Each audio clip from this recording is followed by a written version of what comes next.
My name is Eivind Løkken, and I am the creator of this Lego Millennium Falcon. It is built in a scale of 1 to 20. I'll get back to you on that question later on. Lengthwise, 1 to 20 scale makes this ship approximately 6 feet long, or about 82 centimeters, which is basically it is as long as I am tall, or was. And the width of it is 4 feet, or about 125 centimeters. I've received a lot of questions of it, like how many pieces I've used on it. I have no idea. I have not been keeping track.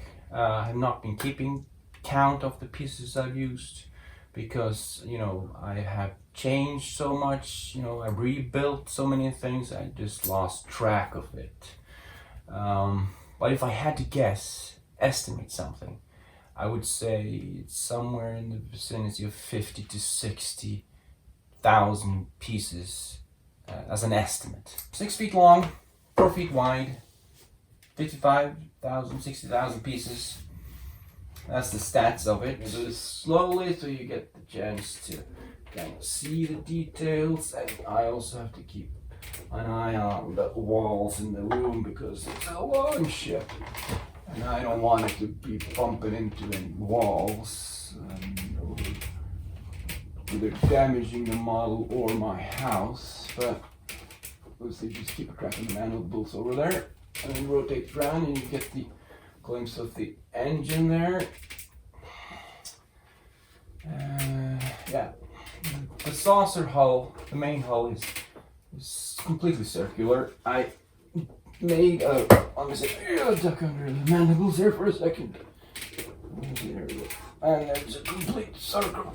Yeah, I made a cardboard circle as a template for the hull in the beginning. Which led me to realize this is going to be a big ship. And it is. It's a huge ship. I have absolutely no idea where I'm going to keep it. A nice view of the rear of the ship with the exhaust vents and all of that. So basically you have a panel piece here. You see the line going up there. This one is hooked to this one. And there's just they go together really seamlessly here, right here, you can tell. And yeah, and all of these are just kind of connected up here with a single Technic pin. So they're just connected with a single Technic pin, and they're basically just resting. And the central core is what kind of holds this ship up as a sort of like a tent. I'll give you an overall view here. And this part here is actually loose. It's just sitting there, just stuck between one of those panel pieces here, and there's a 1x1 round stud there, just kind of to keep it in place. And I used the same technique there, where I initially just made a cardboard template, which I built this thing on and after, so I got that round shape. Yeah, the back side of this is actually just a sort of hinged in. There's just a hinge up here, so it's kind of hard to do hold on the camera, but it just goes like that. It just goes like that.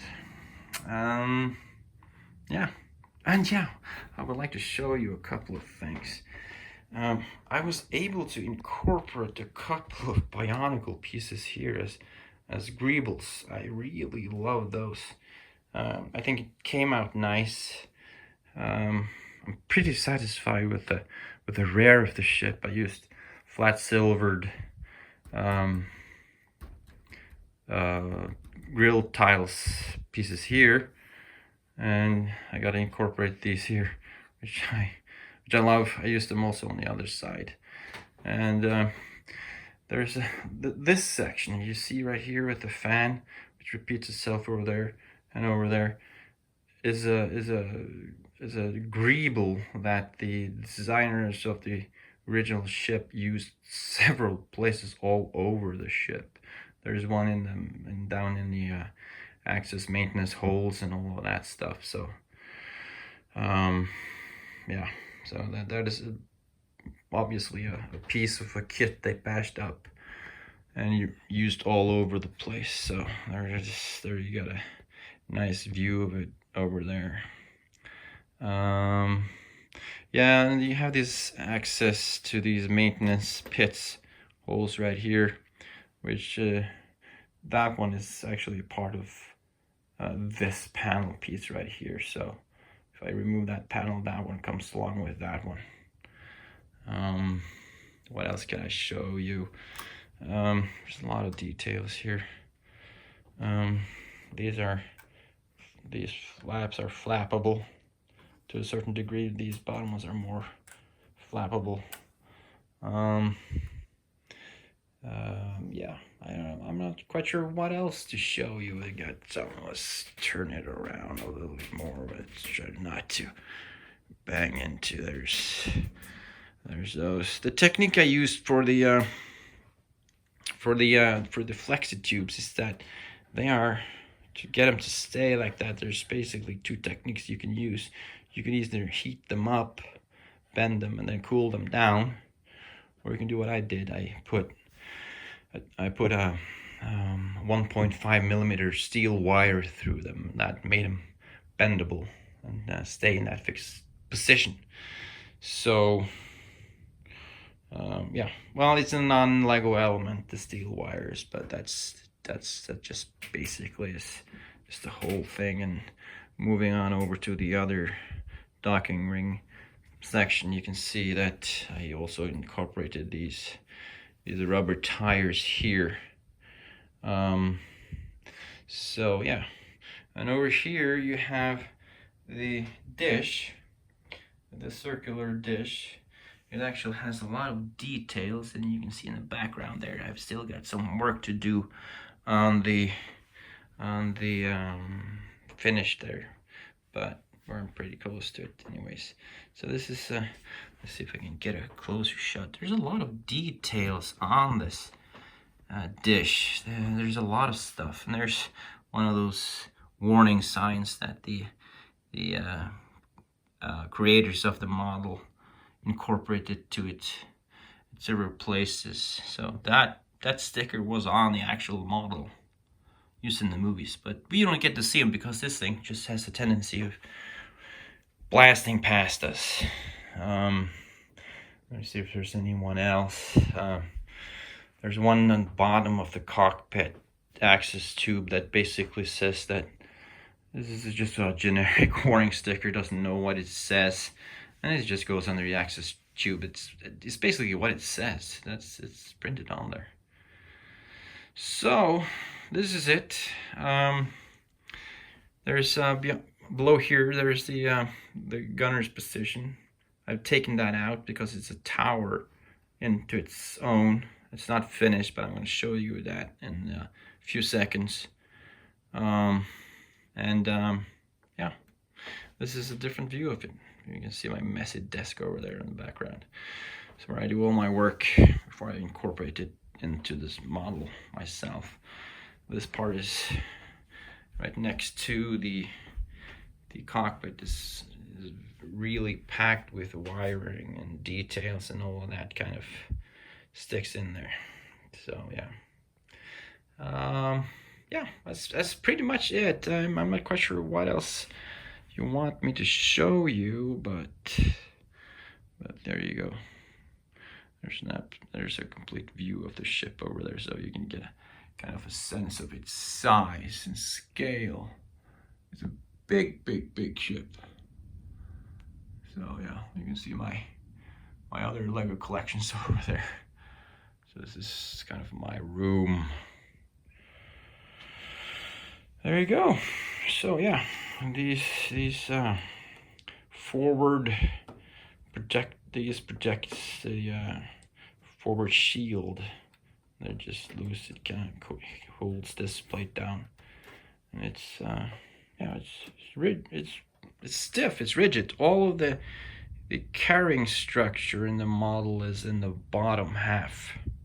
All of it. So there's So I left the entire void of the ship here, free of any techniques or any supportive structures or anything. It's just 2 columns holding up the center of the ship underneath that gunner's position. There's basically 2x6 techniques enforced beams, one in the front there and one in the back there. So, and that's basically all that holds the entire superstructure up. Now there's a couple of features in this model that I would like to show you, and these features has more to do with the history of and the design of the Falcon in itself. There's the biggest difference between the Falcon that they used in A New Hope, Episode 4, and the Falcon that we know later on from Episode 5 and The Empire Strikes Back, is the fact that in Episode 4, the Millennium Falcon only had 3 landing feet, and that is the central feet. And then in the Empire Strikes Back movie, they added these boxes that you kind of see over here, with the 4th and the 5th foot on the other side. Now, the reason why they did that change between the 2 movies is that the central front foot was not enough to keep the ship balanced. It kept on tipping over to the cockpit side. And you actually can see this in the A New Hope, in the scene where Han Solo is confronted by Jabba the Hutt. Han Solo's standing underneath the fuselage of the ship and appears to be fueling the ship.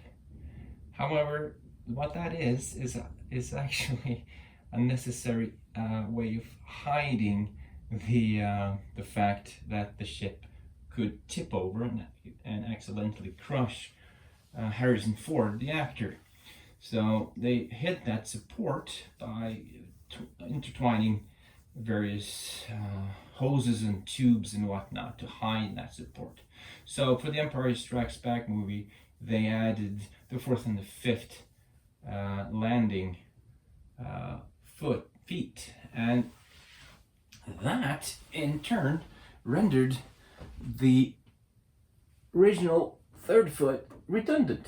So in my model, this thing is absolutely completely loose. I'm gonna fix it down at some point, but that central foot is in fact redundant. It's not necessary for my model, and it's not necessary for the actual ship. Now, when it comes to the greebling of the ship, there's a lot of greebles on it. There's, depending on what kind of movie model you're looking at, if you're looking at the Empire Strikes Back one, or if you're looking at the A New Hope prequels, oh, I'm sorry, it wasn't in the prequels, I'm sorry, my bad, and the sequels, the greebling is different from time to time, from model to model. So I basically had to make a few choices, and the greeblings you see along here is basically a hybrid version of several of them.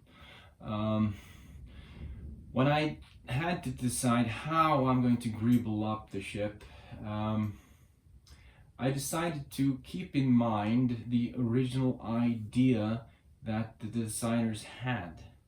And that is the fact that to create the details in the greebling, as we call them, they basically bashed up a lot of model kits and used the parts to kind of just glue it on the ship.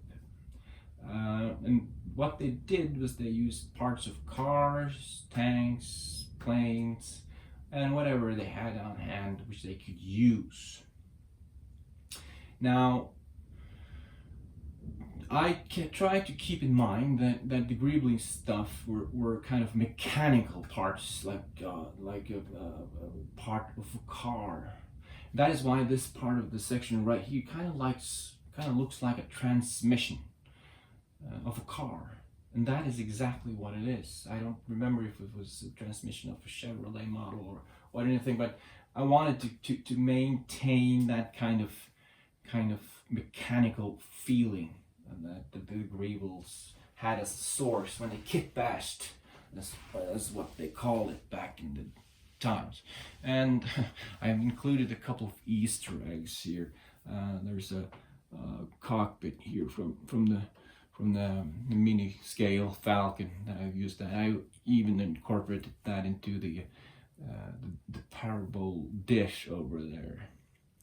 And yeah, and the guys that designed the Falcon, they had a lot of sense of humor, so they added kind of a lot of stickers and kind of random things, which were actually stickers that came with the kits, the model kits that they bashed up. Like this one was just Cummins powered, and so show you there, just flip it over there, you can see it right there. It's just Cummins powered. There's various kinds of warning signals here and there and stuff like that. So all in all, there's a lot of fun little details you discover once you get to work on this kind of a model. Now here we have the other side of the mandibles, and you can see that also here a lot of the things are tended to mimic sort of engine-like motorized pieces, and to the far left over here you got the transmission piece again from some car model I guess they used for the Greeblings.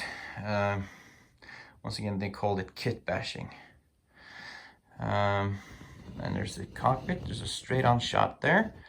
You get to see the cockpit, and that's the cockpit nose is the only kind of customized Lego piece that I've used on this ship. And I know there's a lot of purists out there that would say that this is absolutely illegal, but I thought that, if the Lego company could invent any piece they need once they're getting a fix, I could at least make just that piece. And basically what it is a 10 stud wide clear dish, which I haven't modified, and on the outside of that is a light bluish gray 10 stud wide dish, which I kind of carved out the iconic pattern for the nose window, and you can actually see pretty far into the cockpit there. Now I'm gonna go ahead and show you how the cockpit is fixed onto the ship, so you can get an idea of the modularity of it. So I'm just gonna grab that, and I got some of my favorite pieces, the ingot bars. I just happen to love those ingot bars. They have no proper function, but it makes me feel sleeping. Make me sleep a little bit easier at night. So this one should come right out like that. And I've installed some magnets here. These are the only non-Lego elements that is present. The lights you see there are actually the power function lights. I'm gonna apply some custom-made stickers to the back wall there, and as I turn around the cockpit, you can see inside the cockpit here, and it's got the chairs. And also I'm gonna put customized stickers all around the inside there, which is basically the stickers that were used in the various types of models that has been made. So these Technic pins just keep it in place, and there's a receptacle magnets there, and they keep it in place. It's basically just for me to kind of line the Technic pins there, and bang, there it goes. And then I just reapply that ingot bar there. What else? Yeah, well, I was talking to some of the techniques that I've used to create the circular shape of this walkway. Let me just get a kind of a look at what you're seeing. Ah, yeah, there we go. It's not too bad. I'm gonna turn it a little bit further, and let me see now. Let's just move the camera a little bit here. There we go. Now, this is a view of the both the docking rings and the cockpit access tubes, like a cockpit access tube, and that is basically held together by these hinge pieces. You can see them visibly here, but that is the same technique that I use here. Now, in order to make that a stable circle, I had to taper it. So if you can look at this model now, there's a step down here, there's a step down there. So there's a section of 8, there's another section of 8 here, and this one is obviously a little longer. But once you off-center these various circles of hinges, you get an extremely sturdy construction. It just kind of locks it all down. So there's plates in here that kind of locks all these rings together at various different levels. And that creates a formidable, strong, surprisingly strong structure. It's just, there's a little flexibility in it, but not much. And I believe that one, I don't think it comes out too easily.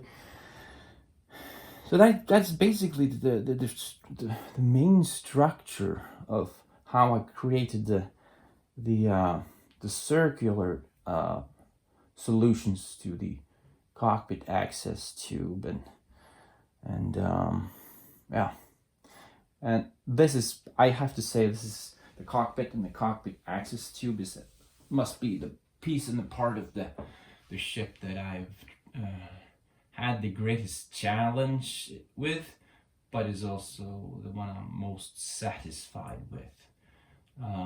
To be able to create a complete access tube, which is as tight as it is. There's you can't slip a piece of paper between that. I'm extremely happy about that. I found that to be a good result. Now let's move on to the rear of the ship. Let's just try not to bang the model into the wall over there. And then you can kind of get a glimpse of the engine section coming into sight there. And once again, I try to keep the feel of the Greebling to be kind of engine-like, you know, with tubes and transmissions and, you know, whatnot. I also love these pieces. I use them extensively throughout the entire build, and the ingot bars also. I really love those. They really do the thing for me. I was going to try to show you a little bit of how the plating of this ship works too, so just give me a second there to okay, you got a view. So like this one, it's just loose. It's got these old Lego rubber tires going on here. I think those are absolutely beautiful, a great solution. I was inspired by another builder, I forgot his name, I gotta put that down there too, who gave me the idea to these. It's a shame from me, I can't remember that. It's not my idea. I copied that from someone. And this part is obviously, it's not how the original the original model was made, but once these macaroni slope pieces came out, I just had to incorporate them into the model. So yeah, this is one piece which is loose. And also these side panels here, these are also loose. There's just a couple of Technics pins that hold them in place. and all of these sections they come out. Here's a straight frontal view where you can see that the area between the mandibles also is highly decorated. There's a lot of details here. The idea is that this is an area where you know, the cargo modules would slip in, since this is basically a freighter. So the freight containers would slide in here. You've seen that in the Kessel Run Falcon, to kind of show that, you know, there would be some tracks there where you can slide the cargo into. The angles that I've used is it's the 4x6 plates that just wedge plates that just came out. As we see, there's in the middle here, there's a lot of details in here too, which is kind of hard to show you. Let's see if we can get it in there. So there's a lot of details on this ship that unfortunately isn't easy to show and display to you, but you can kind of get a feeling in there. So that bottom is completely detailed, and so is the top here. So yeah, that's basically the upper and the lower jaw, as you could describe it as a area of the Falcon. It's just hidden in the dark there. I'm gonna get some lights installed. I started building on it in early May of last year, in 2019, and my goal was to have finished for this year's Norwegian Expo, Lego Expo, the only one we have, which is a great show. You should see it.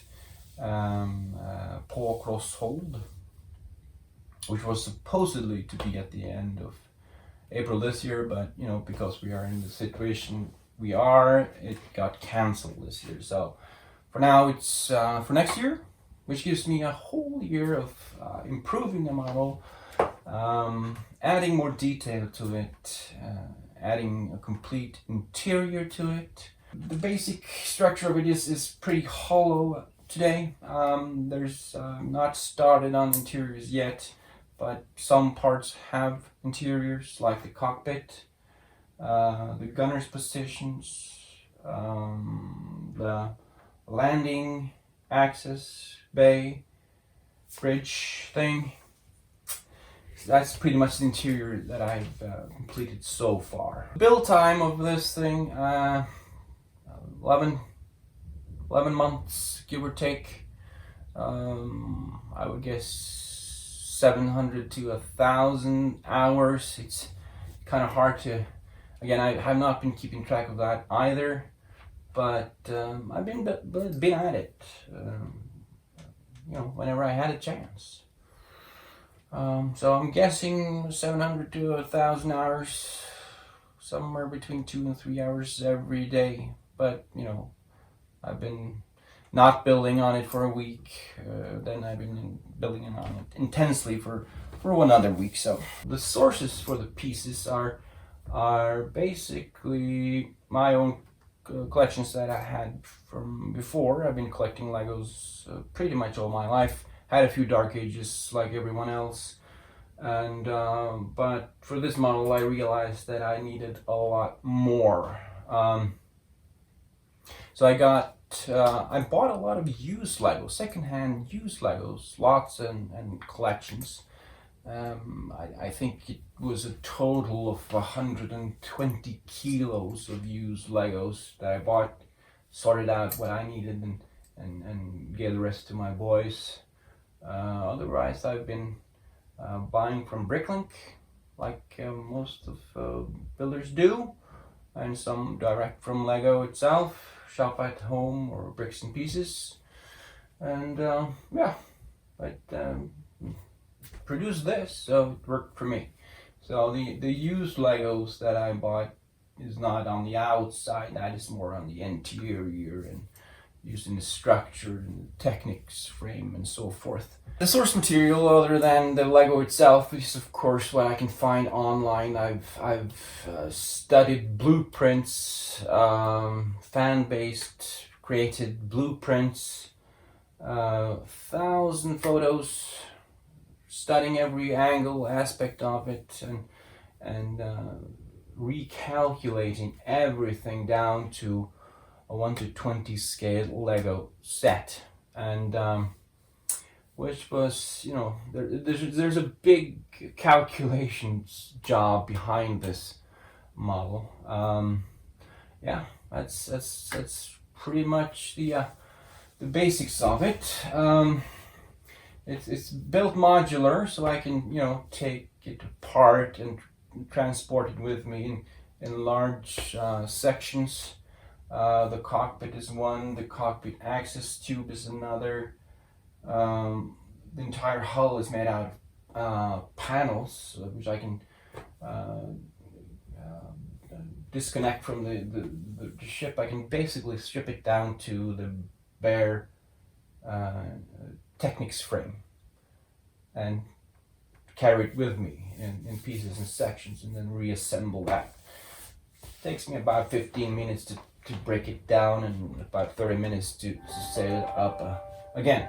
So right now I am in the process of electrifying it. I've installed some lights in the cockpit to get the atmosphere correctly, and I have some LED strips in the rear of the ship to emulate the engines. And so I have a lot of plans as of today. There's not a lot of play features on it. It's obviously it's not a swooshable model.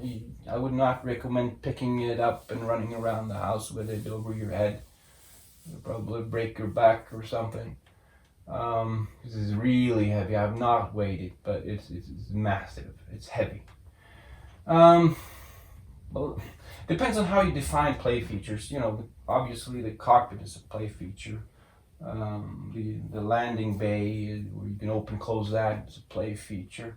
There's some hatches here and there, openings here and there. This one is just, you know, it's just a panel, so you can open that. The cannons rotate. You have the gunners position both the up and the down one. So I guess you could define that as play features. There's nothing motorized on it yet. I would like to motorize the landing bay.